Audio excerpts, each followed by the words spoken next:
نحمده ونصلي على رسوله الكريم أما بعد. قال الله سبحانه وتعالى في كتابه: أعوذ بالله من الشيطان الرجيم. بسم الله الرحمن الرحيم. ولتكبروا الله على ما هداكم ولعلكم تشكرون. رب اشرح لي صدري ويسر لي أمري واحلل عقدة من لساني يفقهوا قولي. رب زدني علما. اللهم صل على محمد وعلى آل محمد كما صليت على إبراهيم وعلى آل إبراهيم إنك حميد مجيد. اللهم بارك على محمد وعلى آل محمد كما باركت على إبراهيم وعلى آل إبراهيم إنك حميد مجيد. أما بعد. معزز و مکرم خواتین اسلام، اللہ سبحانہ وتعالیٰ کے احسان سے ہم الحمدللہ اس ماہ مبارک میں داخل ہو چکے ہیں، اور ساتھ ہی ساتھ اس مہینے کی برکتوں سے، اس کے فضائل سے اپنی اپنی طاقت کے مطابق فائدہ اٹھا رہی ہیں۔ اللہ تعالی ہمیں مزید نیک کاموں کی پورے اخلاص کے ساتھ نیکیوں کی توفیق دے۔ میری بہنوں، رسول اللہ صلی اللہ علیہ وسلم کی حدیث جو صحیح مسلم میں موجود ہے، اس حدیث کو میں آپ لوگوں کے سامنے بیان کروں گی، جس میں اللہ کے نبی کہتے ہیں: سیام یوم عرفۃ احتسب علی اللہ ان یکفر السنة التي قبلہ والسنة التي بعدہ۔ رسول اللہ صلی اللہ علیہ وسلم بیان فرماتے ہیں کہ یوم عرفہ کا روزہ، اس کی فضیلت کو، اس ایک روزے کے رکھنے کی فائدے کو اللہ کے نبی اپنی امت محمدیہ کے سامنے پیش کر رہے ہیں۔ اور وہ فائدہ کیا ہے؟ احتسب علی اللہ، مجھے اس بات کی امید ہے اللہ تعالیٰ سے، مجھے پورا کا پورا یقین ہے کہ اس ایک روزے کے سبب اللہ تعالیٰ بندے کے ایک سال پچھلے اور ایک سال آگے کے گناہوں کو بخش دے گا، معاف کر دے گا۔ سبحان اللہ۔ تو یہاں پر پیارے نبی صلی اللہ علیہ وسلم کی جو امید ہے، نبی صلی اللہ علیہ وسلم کی جو خواہش ہے اپنی امت کے سلسلے میں، جو فکر ہے، وہ ہمیں معلوم ہو رہی ہے۔ ساتھ ہی ساتھ اللہ تعالیٰ کی مغفرت کتنی وسیع، کتنی کشادہ ہے اللہ تعالیٰ کی رحمت، اس کی مغفرت، کہ اللہ تعالیٰ ایسے موقعوں کو دے رہا ہے اپنے بندے کے لیے، کیونکہ بعض دفعہ بندہ بڑا کمزور ہو جاتا ہے، عبادتوں میں سستی آ جاتی ہے، جس وجہ سے وہ نیکیوں کی طرف پیچھے ہو جاتا ہے اور گناہوں میں زیادہ بڑھ جاتا ہے۔ تو اللہ تعالیٰ رمضان کے ذریعے سے، اسی طرح جمعہ کے ذریعے سے، اسی طرح نماز تہجد کے ذریعے سے، شوال کے روزے لے لیں آپ، شعبان کے روزے لے لیں نفلی روزے، یوم عاشورہ کا روزے لے لیں آپ، اسی طرح یوم عرفہ کا روزہ، اس دن کے روزے کو بھی اللہ کے نبی صلی اللہ علیہ وسلم نے فائدے کا باعث بیان فرمایا کہ یہ بھی ان روزوں میں سے ہے، ان نیک کاموں میں سے ہے جو اللہ تعالیٰ نے بندوں پر رکھے ہیں۔ وہ ذریعے ہیں، وہ راستے ہیں جن سے اللہ تعالیٰ بندے کو آگاہ کر رہا ہے، جن سے اس کو مضبوط کر رہا ہے عبادتوں میں۔ بعض دفعہ بندہ بڑا کمزور ہو جاتا ہے عبادتوں میں، اللہ تعالیٰ اسے ایسے موقع دیتا ہے، بندہ ایسے موقعوں کو بھی گوا دے تو بڑا بد نصیب ہے وہ بے وقوف جو ایسے موقعوں کو بھی گوا دیتا ہے۔ اس لیے میری بہنوں، آپ سبھی خواتین سے گزارش ہے کہ آپ تو اس روزے کو رکھیں گی، ظاہر سی بات ہے انشاءاللہ آپ اپنے بچوں کو بھی عادت ڈالیں، ایک روزے کے ذریعے سے انہیں سکھائیں اور اس کا فائدہ بھی انہیں بتائیں، تاکہ روزے کا ثواب بھی انہیں مل جائے، مزید نیکیوں کی طرف وہ آگے بڑھ سکیں، روزے کی جسمانی طاقت بھی انہیں آ جائے۔ ابھی سے آپ اپنے بچوں کو، چاہے وہ 7 سال کے ہوں، 8 سال کے ہوں، ایسی عمر کے بچوں کو بھی روزے رکھوانے کی کوشش کریں اس طرح، کیونکہ یہ سال میں ایک دفعہ آتا ہے یہ روزہ۔ تو رمضان کے روزے الگ بات ہے، لگاتار مسلسل رکھنا، یہ ایک روزہ ہے وہ رکھ سکتے ہیں، اس طرح اپنے بچوں کو عادت ڈالیں۔ سبحان اللہ، کون نہیں چاہے گا کہ اللہ تعالیٰ اس کے گناہوں کو نہ بخشے؟ کیا ہم میں سے کوئی اس بات کو پسند نہیں کرتی کہ اللہ تعالیٰ ہمارے گناہوں کو معاف کر دے؟ ہمارا اصل مقصد یہ ہے کہ اللہ تعالیٰ ہم سے راضی ہو جائے، ہماری نافرمانیوں کو درگزر کر دے، معاف کر دے۔ تب اتنا اچھا موقع، اتنا اچھا بہترین موقع، غنیمت کا موقع اللہ تعالیٰ نے ہمارے سامنے رکھا ہے کہ روزہ رکھ لو پوری خالص نیت کے ساتھ، اس ارادے سے کہ اللہ کے نبی کی سنت تھی اور ساتھ ہی ساتھ اس سے فائدہ مجھے ملے گا۔ 2 سال کے گناہوں کی معافی، سبحان اللہ، شاید اب تک کے ہمارے گناہ جو ایک سال میں ہم نے کیے تھے شاید ہی ہمیں یاد ہوں گے، لیکن ہماری نافرمانیاں پل پل کی خبر اللہ تعالیٰ کو ضرور ہے۔ تو اللہ تعالیٰ کو ساری چیزیں یاد ہیں، لہٰذا اللہ تعالیٰ سے معافی طلب کرنا بھی ہے، ان راستوں کو اپنانا بھی ہے جو ہمارے گناہوں کو معاف کروا سکتے ہوں، مٹا سکتے ہوں۔ حدیث کے الفاظ ہے میری بہنوں، ایک اور حدیث میں یوم عرفہ کے سلسلے میں آپ لوگوں کے سامنے بیان کروں گی، اس حدیث کو آپ غور سے سنیں۔ جس طرح راتوں میں سب سے افضل رات لیلۃ القدر ہے، قدر والی رات ہے، تو بالکل اسی طرح دنوں میں سب سے افضل دن پورے سال میں کون سا ہے؟ وہ عرفہ کا دن ہے، یوم عرفہ ہے۔ اللہ تعالیٰ اس دن آسمانی دنیا پر اترتا ہے، اس دن اللہ تعالیٰ جس طرح رات کو اترتا ہے تو اللہ تعالیٰ اس دن عرفہ کے دن پورے سال میں دن میں بھی اللہ تعالیٰ آسمانی دنیا پر آتا ہے اور فرشتوں سے سوال کرتا ہے، پوچھتا ہے فرشتوں سے کہ یہ جو میرے سامنے عرفہ کے میدان پر اتنی جو ساری تعداد موجود ہے، کھڑی ہے عرفہ کے میدان میں، اتنا عظیم لشکر جو کھڑا ہے، اتنے عظیم لوگ جو یہاں پر اس میدان میں جمع ہوئے ہیں،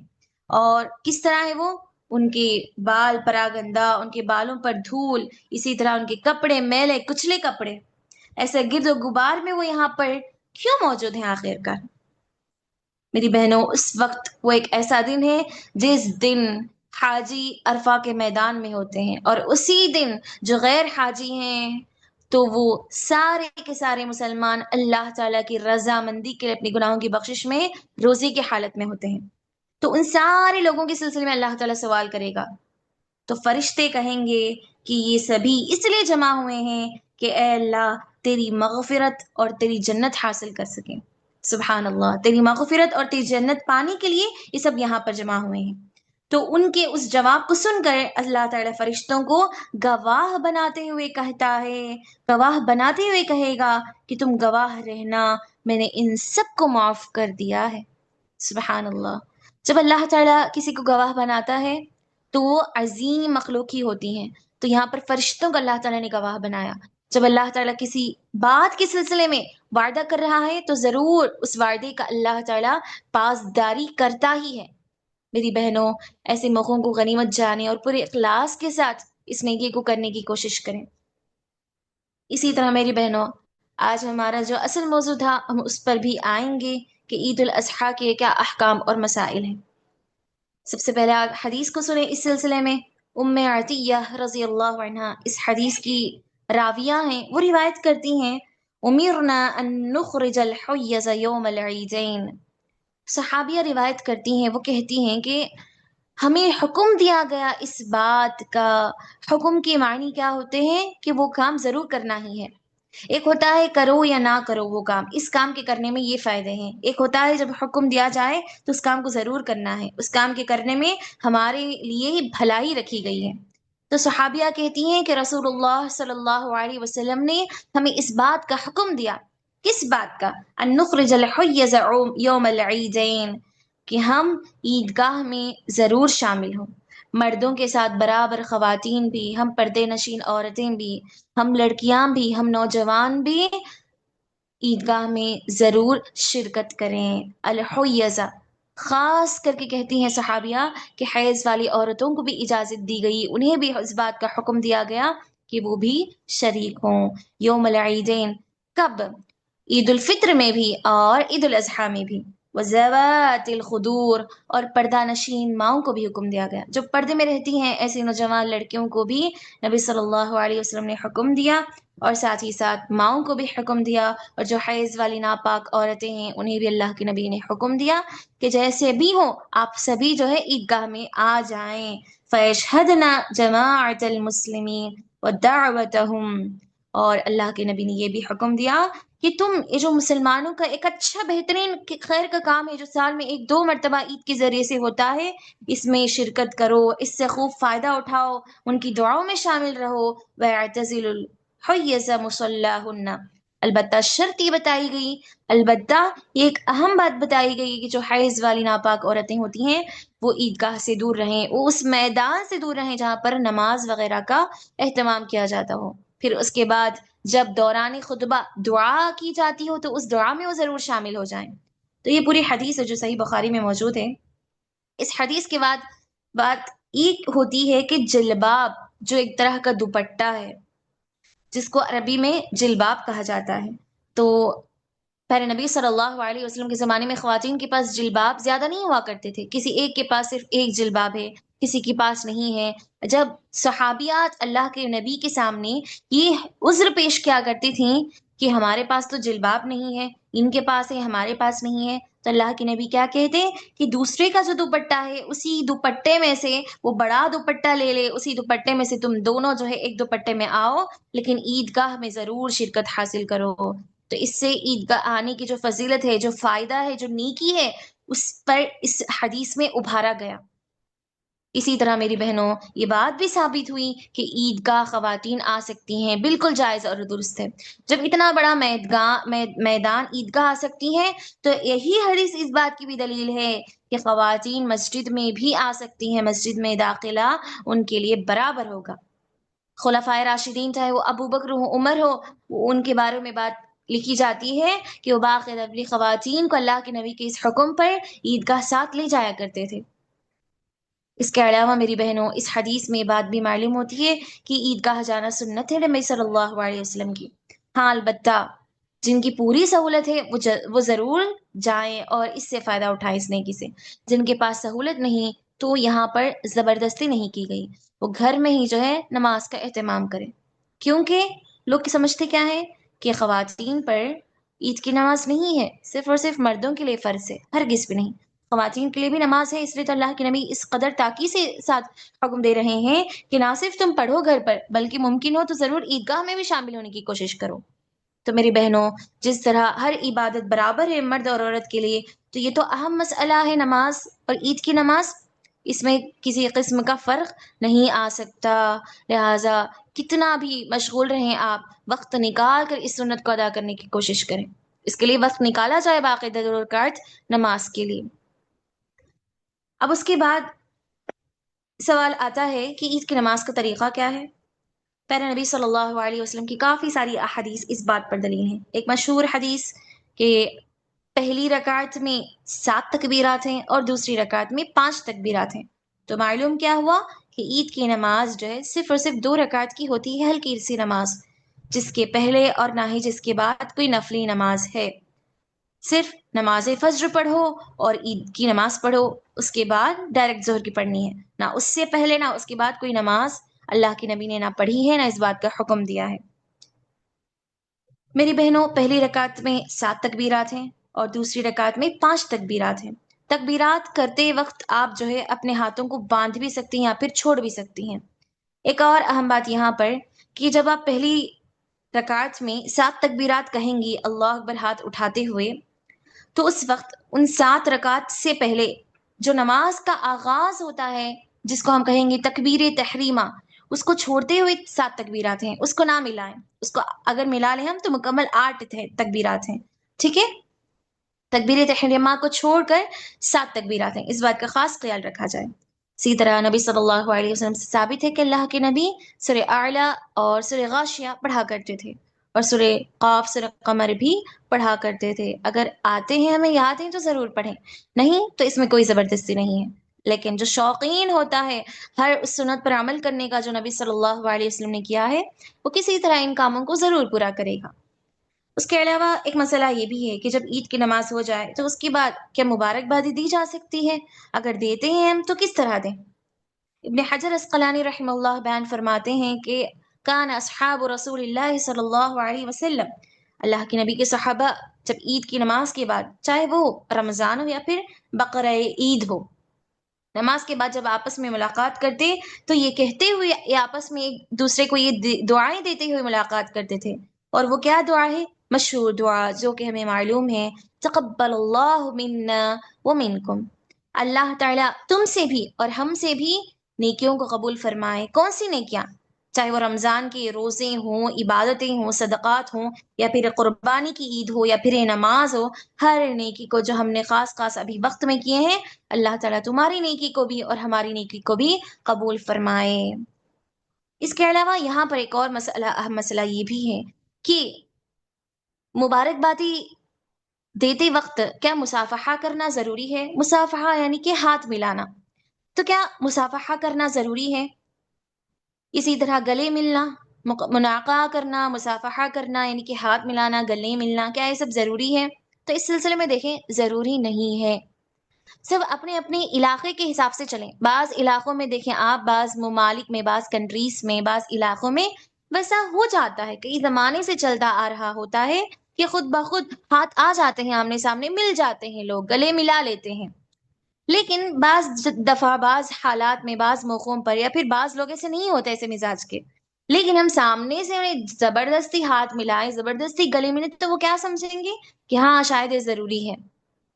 اس لیے ضروری نہ سمجھا جائے اس عمل کو، ماحول کے حساب سے چلیں۔ اگر ضرورت ہے یا پھر ایسا ماحول ہے علاقے میں ویسے چلتا آ رہا ہے تو کریں، ورنہ کوئی حرج کی بات نہیں، ٹھیک ہے؟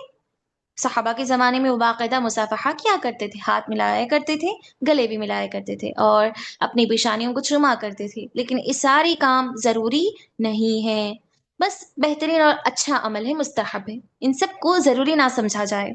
ایک آخری بات یہاں پر مبارکبادی دینے کے سلسلے میں، کہ آج ہر کوئی جو ہے، جس طرح زمانہ آگے بڑھ رہا تو ہم بھی جو ہے اپنی عبادتوں کو کمزور بنا رہے ہیں، آگے بڑھ رہے ہیں عبادتوں کو کمزور بنانے کے سلسلے میں۔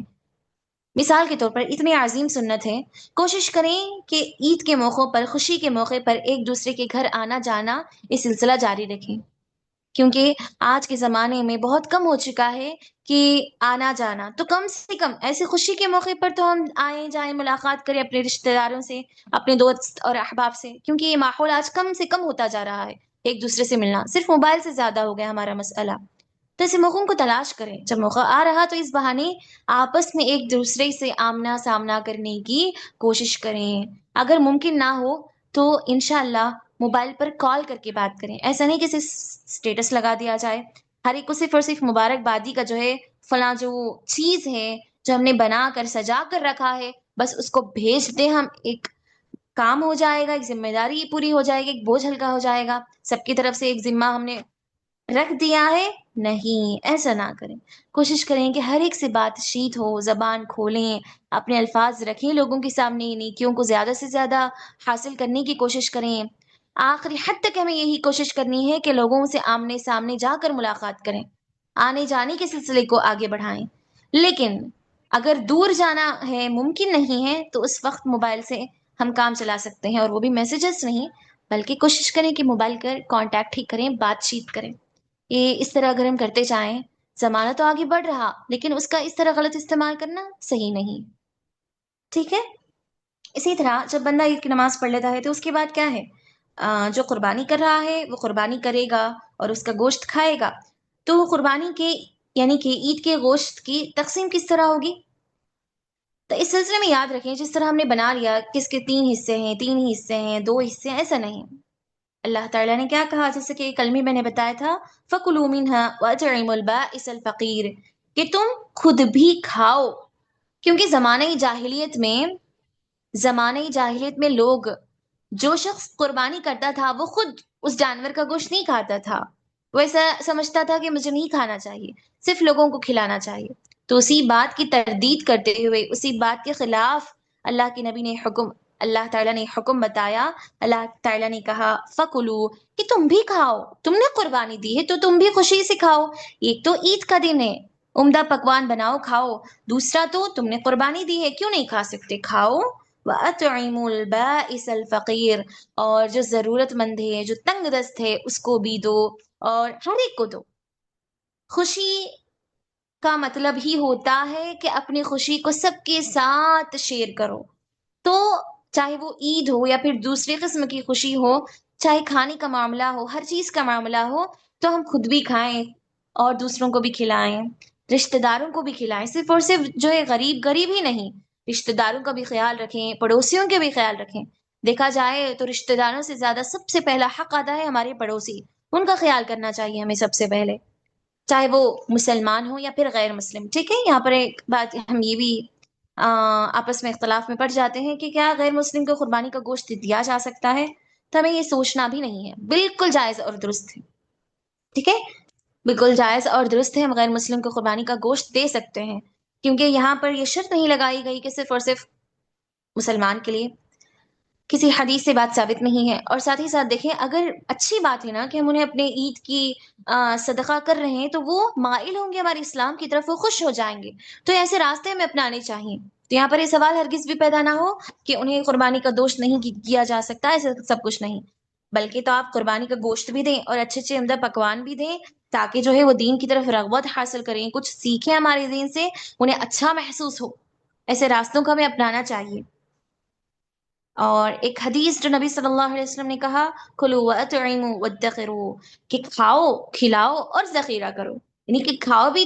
تم بھی خود اچھا خوشی سے کھاؤ، دوسروں کو بھی کھلاؤ، جس میں تنگ دست ہر انسان شامل ہے، وَادَّخِرُوا، اور ذخیرہ بھی کرو، یعنی کہ اسٹور بھی کر کے رکھو، یعنی کہ کوئی حد نہیں ہے کہ اتنے دن تک کھانا، اتنے دن تک ہی اسٹور کرنا ہے، وغیرہ وغیرہ۔ ٹھیک ہے، اس کے بعد جب بندہ قربانی کا جانور ذبح کر لیتا ہے، اس کے بعد وہ کرتا کیا ہے؟ ایک اہم مسئلہ، تکبیر تشریق۔ اس سلسلے میں دو احادیث ہیں، دیکھیں، دونوں احادیث کو ملا کر جو بات ہمیں معلوم ہوتی ہے وہ یہ ہے کہ نبی صلی اللہ علیہ وسلم اور صحابہ اکرام رضوان اللہ علیہم اجمعین جب ذی الحجہ کا چاند دیکھ لیتے، 1 تاریخ سے لے کر، اس وقت سے لے کر ایام تشریق تک، یعنی کہ 13 تاریخ کی شام تک تکبیرات کا اہتمام کرتے تھے۔ تو ہمیں نہ صرف عید سے شروع کرنی ہے اور نہ صرف 1 تاریخ سے عید تک ختم کرنی ہے، بلکہ 1 تاریخ سے لے کر عید کے دن بھی اور ایام تشریق تک، شام تک تکبیرات کا اہتمام کرنا ہے۔ ایسا نہیں کہ عید کے ان 3 4 دنوں میں مصروف ہو جائیں اور تکبیرات کو چھوڑ دیں، ہرگز بھی نہیں۔ لہٰذا میری بہنوں، تکبیرات کا اہتمام کریں کثرت سے، اور اس عبادت کو نہ بھولیں، آپ اس سنت کو جو نبی صلی اللہ علیہ وسلم کی سنت ہے۔ ٹھیک ہے، ایسا بھی نہیں کہ ہم صرف اس کو موبائل پر کسی اور ذریعے سے لگا کر رکھ دیں۔ ٹھیک ہے، وہ جائز ہے طریقہ کہ آپ کسی جگہ کسی آڈیو میں سن رہے ہیں، لیکن ہمارا مقصد یہ ہو اس کو رکھنا آن کر کے، تاکہ وہ چل رہا ہے تو ہماری زبان بھی اس کے ذریعے سے چل سکے، اپنی زبانوں کو بھی ہم کھولیں۔ اور تکبیرات کا مطلب یہ ہوتا ہے بلند آواز سے کہنا، اللہ تعالیٰ کی کبریائی، اس کی تعریف ہم بلند آواز سے کریں، تو تکبیرات کا اہتمام بلند آواز سے کریں اور ایام تشریق تک کریں انشاءاللہ۔ ٹھیک ہے، اس کے علاوہ ایک بات، اور وہی میری تقریر کے بعد آخری بات ہے کہ عید الاضحیٰ کی کیا سنتیں ہیں۔ عید الاضحیٰ کی سنتوں کو ہم جانیں گے۔ سب سے پہلے تو پاکیزگی حاصل کرنا، غسل کرنا۔ ٹھیک ہے، عام دنوں میں بندہ، یا پھر ضرورت ہی نہیں ہوتی، اس کے باوجود جو ہے کبھی رشتہ دار آ گئے، کبھی کہیں چلا گیا، خوشی کا موقع ہی نہیں ہے، اس کے باوجود حد سے زیادہ سجوا، اپنے آپ کو سجانا، سنوارنا، حد سے زیادہ جو ہے سجانا، ایسی ساری چیزیں کرتی ہیں خواتین، لیکن جب واقعی ضرورت ہے تو اس وقت نہیں، جب واقعی خوشی کا دن ہے، جب واقعی بتایا جا رہا ہے کہ خوشی کا دن ہے، اس میں پاکیزگی حاصل کرو، غسل کرو، نئے لباس پہنو، عمدہ لباس پہنو، تو تب جا کر ہمیں یہاں پر اس کام کو کرنا ہے۔ میری بہنوں، یہ جو سنتیں میں بھی بتا رہی ہوں، عید الاضحیٰ کی سنتیں، اگرچہ چھوٹی لگیں ہمیں، اگرچہ ہمارے لیے عام ہو، ہم کرتے آ رہے ہوں ہر سال، اس کے باوجود دل میں یہ نیت، یہ ارادہ رکھتے ہوئے کریں کہ ہاں یہ سنت ہے، عید کے دن پاکیزگی حاصل کرنا سنت ہے، یہ نیکی سمجھتے ہوئے کریں، لہٰذا آپ کو اس سنت کا اجر ملے گا۔ پاکیزگی حاصل کریں، عمدہ لباس پہنیں، اچھے اچھے لباس پہنیں، اسی طرح خوشبو لگائیں، یہ ساری چیزیں جیسے کہ نبی صلی اللہ علیہ وسلم کا عمل تھا۔ آپ خوشبو میں نے بتا دیا تو اس میں تفصیل نہیں، آپ کو اشارتاً سمجھا دیا ہے میں نے کہ خوشبو مطلب کیا ہوتا ہے۔ خوشبو یعنی کہ وہ جو صرف مردوں کے لیے ہے، عورتوں کے لیے خوشبو نہیں ہے، اور عورتیں استعمال کرنا بھی چاہیں تو صرف بیوی اپنے شوہر کے لیے استعمال کر سکتی ہے۔ ٹھیک ہے، یہاں پر تفصیلات نہ جائیں اور خود عقل سے سوچیں، آپ سمجھیں، کیونکہ خوشبو کی تفصیلات ہمیں معلوم ہے کہ کس کے لیے، کس پر کتنی حد تک لگایا جا سکتا ہے، وہ ساری چیزیں۔ ٹھیک ہے، میں بس احادیث کی روشنی میں اللہ کے نبی کی سنتیں بتا رہی ہوں، بس آپ ان سنتوں کو یاد رکھیں۔ اس کے بعد كان رسول اللہ صلی اللہ علیہ وسلم لا يطعم يوم الاضحى حتى يرجع فيأكل من اضحيته، جب نبی صلی اللہ علیہ وسلم عیدگاہ کے لیے اپنے گھر سے نکلتے تو کچھ کھائے بغیر نکلا کرتے تھے، اور اپنے قربانی کا جو گوشت ہوتا وہ ذبح کر کے اس جانور کو اور اسی گوشت میں سے کھاتے اور اپنے دن کی شروعات اسی گوشت سے کرتے تھے۔ تو اس حدیث سے ہمیں معلوم ہوتا ہے کہ رمضان کی عید کے مقابلے میں بقرعید کی مسئلہ یہ ہے کہ نماز سے پہلے کچھ نہ کھائے، نماز کے بعد ہی کھانا چاہیے، لیکن یہاں پر یہ بھی ضروری اور واجب نہیں ہے، کیونکہ بعض کمزور ہوتے ہیں، بعض مریض ہوتے ہیں، اور پھر بچے بھی ہوتے ہیں، تو یہاں پر جو ہے ضروری نہیں ہے، سنت ہے اللہ کے نبی کی۔ اور ایک بات یہاں پر اس حدیث سے ہمیں معلوم ہوتی ہے کہ جب بندہ نماز کے بعد قربانی کرتا ہے تو کیا تب تک وہ انتظار کرے، یعنی کہ نماز کے بعد قربانی کے ہونے تک انتظار کرے، اس کے جانور کے ذبح ہونے تک، یعنی کہ کیونکہ اب وہ اس حدیث سے یہی سمجھ رہا ہے نا کہ مجھے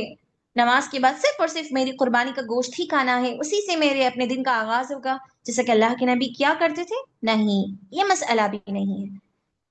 جائز اور سنت ہے، ایسا ضروری نہ سمجھیں، ٹھیک ہے، کہ نماز کے بعد میں اپنے گوشت سے ہی اپنے دن کا آغاز کروں گا، نہیں، ایسا بھی نہیں، سنت ہے، چھوٹی چھوٹی سنتوں کو اپنانے کی کوشش کریں، لیکن واجب نہ سمجھا جائے، حد سے زیادہ جو ہے طاقت نہ ڈالا جائے اپنی عبادتوں پر، خود سے نہ فیصلے لیے جائیں۔ اور نبی صلی اللہ علیہ وسلم جب عیدگاہ جاتے تو بلند آواز سے تکبیرات کا اہتمام کرتے ہوئے جاتے، تکبیرات پڑھتے ہوئے جاتے تھے، وَلِتُكَبِّرُوا اللَّهَ عَلَىٰ مَا هَدَاكُمْ، جیسا کہ اللہ نے کہا کہ تم اللہ تعالیٰ کی کبریائی اور اس کی بڑائی بیان کرو۔ من السنة ان يخرج الى العید ماشیا، اللہ کے نبی کی سنت یہ تھی کہ جب بھی عید الاضحیٰ جاتے، چاہے وہ رمضان ہو یا پھر قربانی کی عید، تو پیدل جایا کرتے تھے۔ سبحان اللہ، آج ظاہر ہے اگر ممکن ہو تو ضرور جائیں، ویسے تو آج ممکن نہیں ہے، ایک تو جسمانی اعتبار سے ہم مضبوط نہیں ہیں، کمزور ہو چکے ہیں مسلمان، معلوم نہیں کس طرح، شاید ہماری عبادتوں میں کمزوری آ گئی، روح ہمارا مضبوط نہیں ہے، جس کی وجہ سے جسم خود بخود بیمار پڑ گیا، اور ظاہر سی بات ہے زمانہ اتنا آگے بڑھ چکا ہے کہ عیدگاہ ہمارے دور ہو گئے، لہٰذا کوشش کریں سنت کو اپنانے کی، کم سے کم یہاں سے وہاں تک تو چلیں، وہاں سے آپ سواری خریدیں، ایسی چھوٹی چھوٹی سنتوں کو اپنائیں انشاءاللہ۔ اسی طرح کان نبی اذا کان یوم عید خالف الطریق، جب اللہ کے نبی صلی اللہ علیہ وسلم عیدگاہ کے لیے نکلتے تو جب عیدگاہ کے سارے کام پورے کر کے جب واپس آتے اپنے گھر تو دوسرے راستے سے آیا کرتے تھے۔ اس میں حکمت یہ ہے کہ ایک تو جو دوسرے مذہب کے لوگ ہیں، غیر مسلمین کے لیے توجہ پیدا ہو جائے، وہ غور کریں کہ سبحان اللہ مسلمان کیسے ہیں، سب ایک ساتھ جا رہے ہیں، سب ایک ساتھ واپس آ رہے ہیں، سب ہماری اس جماعت کو، ہمارے اس اتفاق کو، اتحاد کو سب دیکھیں، اور ساتھ ہی ساتھ ایک دوسری حکمت یہ بھی ہے کہ ہماری ہر عبادت پر، ہر نیکی پر ہر ایک مخلوق گواہی دے، چاہے وہ زمین بھی کیوں نہ ہو۔ مزید کیا کیا حکمت ہے اللہ تعالیٰ بخوبی جانتا ہے، ٹھیک ہے۔ اسی طرح لم يصلي قبلهما ولا بعدهما، نبی صلی اللہ علیہ وسلم نماز عید سے پہلے اور نماز عید کے بعد کوئی نماز نہیں پڑھتے تھے، تو نفلی نمازوں کا بھی ہمیں اہتمام نہیں کرنا چاہیے جو نہیں ہے واقعی، ٹھیک ہے میری بہنوں۔ اسی طرح اب آخری بات کہ اصل عید الاضحیٰ کا پیغام کیا ہے، یہ عید ہمیں کس بات کا پیغام دیتی ہے؟ کیا صرف اتنا ہی کہ جانور کی قربانی کرو، کہ صرف جانور کی قربانی کرو اور ایسے ہی چھوڑ دو کہ ابراہیم علیہ الصلوۃ والسلام کی سنت ہے تو ہم بھی اس کو کر رہے ہیں، بس یہی عید کا پیغام ہے؟ نہیں، یہ بس ایک حصہ ہے اس عید کا، اس عید کا، اس خوشی کے دن کا اصل پیغام یہ ہے کہ بندہ اس جانور کو قربان کرتے ہوئے اپنے موت کو یاد کریں کہ جب اس کی موت آئے گی تو اس سے بھی سخت ہو سکتی ہے، اس سے بھی سخت ہوگی، جب روح کو قبض کیا جاتا ہے تو کس قدر سختی سے ایک اچھے سے اچھے مومن کو بھی تکلیف محسوس ہوتی ہے، وہ بھی سکرات کی حالت کو برداشت کرے گا۔ ان للموت سکرات، اپنی سکرات کی حالت میں عائشہ رضی اللہ عنہا سے اللہ کے نبی بار بار یہی کہا کرتے تھے، کیا عائشہ ان للموت سکرات، یقیناً موت کے لیے سختیاں ہوتی ہیں، سکرات ہوتی ہیں، تو بندہ اپنی موت کو یاد کرے۔ دوسرا پیغام یہ ملتا ہے کہ بندہ جب قربانی کر رہا ہو کسی جانور کی، اس کو اس نے خریدا، اتنی قیمت لگا کر، اتنی محنت سے اس کو اس نے چرایا، کھلایا پلایا، موٹا تازہ کر کے اب اس کو وہ قربان کر رہا ہے، تو وہ ابراہیم علیہ الصلوۃ والسلام کے اس بیٹے کو یاد کرے جو کئی سالوں کے بعد پیدا ہوا، اللہ تعالیٰ نے ایک عرصے کے بعد نعمت سے نوازا، اور بس ایک پل میں بچہ پیدا ہوا، کھیلنے دوڑنے کی عمر کو پہنچ گیا، تو حکم آ گیا کہ اس کو ذبح کر دو۔ اللہ اکبر! تو غور کریں میری بہنوں، بعض دفعہ ہم نے دیکھا بھی ہوگا، ہم نے اس بات کا تجربہ بھی کیا ہوگا کہ کس طرح صرف ایک پرورش کرنے والا اس جانور کی، وہ کس طرح اس سے لگاؤ لگا لیتا ہے، کس طرح اسے محبت میں رونے لگتا ہے جب اس کو قربان کر دیا جا رہا ہو۔ وہ تو ایک پیغمبر ہے اور ان کا بیٹا ہے پیغمبر کا، وہ واقعی ایک انسان ہے، اور جس سے انہیں جدا کیا جا رہا ہے وہ بھی ایک اچھا انسان ہے، اور انسان بھی کیسا، ایک چھوٹا سا بچہ جو ابھی ابھی اتنے سالوں کی خواہشات کے بعد پیدا ہوا۔ تو اب ذرا سوچیں یہاں پر کہ اللہ تعالیٰ کو راضی کرنا کتنا بڑا کام ہے، اللہ تعالیٰ کو راضی کرنے والے کام کرنا کتنا مشکل ہے، لیکن اگر ہم اس کو سمجھ لیتے ہیں کہ اس سے مجھے دنیا میں اگرچہ نقصان ہو رہا ہو لیکن آخرت کی زندگی میں ضرور فائدہ ہوگا، اس سے مجھے اللہ کے رضامندی حاصل مل رہی ہے، تو وہی مشکل کام آسان ہو جائے گا۔ اللہ تعالیٰ کے لیے ہمیں نہ صرف جانور کی بلکہ اپنے خواہشات نفس کی قربانی کرنی ہے۔ یہ عید الاضحیٰ کا اصل پیغام ہے کہ بندہ اپنے نفس کی قربانی دے۔ ایک ہوتا ہے کسی چیز کو واقعتاً خریدنا، کسی چیز کو لینا، اللہ کی راہ میں خرچ کرنا۔ ایک ہوتا ہے کہ ہم باقی اس چیز کو چھوڑ دیں اللہ تعالیٰ کے راستے میں۔ دونوں میں فرق ہے، دیکھیں۔ ظاہر سی بات ہے نا کہ کسی نیکی کو کسی نہ کسی طرح بندہ کر لیتا ہے، اپنی جسم کی طاقت لگا کر، اپنے مال کی طاقت لگا کر۔ وہ آسان ہے سمجھیں کہ کسی نیکی کو کرو، لیکن کسی گناہ کو چھوڑو، یہ ذرا مشکل ہے۔ کیوں؟ گناہ وہی ہوتے ہیں جو انسان کو بڑے پسند ہوتے ہیں، شیطان اس کو ایک خوشنما اور خوبصورت بنا کر اس کے سامنے پیش کرتا ہے، چاہے وہ زبان کے گناہ ہوں، غیبت، چغلی وغیرہ وغیرہ، چاہے پھر ہاتھ کے گناہ ہوں، یا پھر کان کے گناہ ہوں، آنکھوں کا گناہ ہو۔ ایسے ساری نافرمانیاں جب بندہ کرتا ہے تو اس کو کہا جائے کہ اچانک سے اس کو چھوڑ دو تو اس کے لیے بڑا مشکل ہو جاتا ہے۔ وہی تو اصل قربانی ہے کہ نیک کاموں کو کرو آسان، لیکن گناہوں کو چھوڑو بڑا مشکل ہے۔ وہی اصل قربانی یہ ہے کہ ہمارے جو پسندیدہ کام ہیں، پسندیدہ باتیں، پسندیدہ چیز، پسندیدہ نظارے، جو منظر ہم سنتے ہوں، دیکھتے ہوں، پڑھتے ہوں، لکھتے ہوں، بات کرتے ہوں، وغیرہ وغیرہ، جو کام ہم کرتے ہیں ہمارے پسندیدہ کام، ان کو چھوڑنا ہی اصل خواہش نفس کی پیروی سے اپنے آپ کو بچانا ہے، کہ نفس کی پیروی نہ کرے کوئی بندہ۔ جو اس کا نفس ہے، جو برائی کی طرف ابھارتا ہے، ہمیشہ کہتا رہتا ہے کہ اس میں کوئی فرق نہیں پڑے گا، چھوٹا سا کام ہے، کر لو کر لو، اس نفس کو قابو پانا ہے، اس نفس پہ کنٹرول ہوتے ہوئے اللہ تعالیٰ کی رضامندی کو سب سے آگے رکھے، تو وہی اصل قربانی کا یہ پیغام ہے۔